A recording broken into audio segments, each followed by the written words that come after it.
ఈ రోజు హిందూపూర్ అసెంబ్లీ స్థానానికి ఇండిపెండెంట్ వేయడానికి ఒకే ఒక కారణం, ఈ రోజు నిజమైన కార్యకర్తకు అన్యాయం జరిగింది.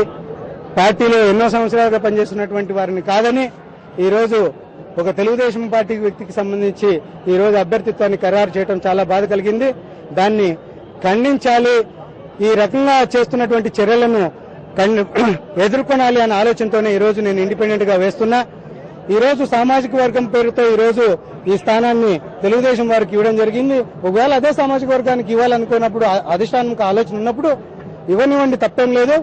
కానీ మేము కోరేది ఒకటే, కాంగ్రెస్ పార్టీలో అనేక సంవత్సరాలుగా పనిచేస్తున్నటువంటి సిన్సియర్ కార్యకర్తలు, సిన్సియర్ నాయకులు, అదే కులానికి అదే వర్గానికి సంబంధించిన వాళ్ళు ఈ రోజు పార్టీలో ఉన్నారు. వాళ్ళకి ఇచ్చినంటే మేము మనస్ఫూర్తిగా పనిచేసేవారం.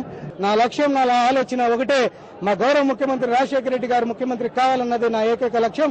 నేను ఈ రోజు ఇండిపెండెంట్ గా గెలిచినప్పటికీ కూడా నేను గౌరవ ముఖ్యమంత్రి రాజశేఖర రెడ్డి గారి నాయకత్వంలో మళ్లీ కాంగ్రెస్ లోకి వెళ్తాను, కాంగ్రెస్ లోనే ఉంటాను. నేను చనిపోయేంత వరకు కాంగ్రెస్ వాదనే. ఇందులో ఏమాత్రం ఎవరికి అపనమ్మకాలు అవసరం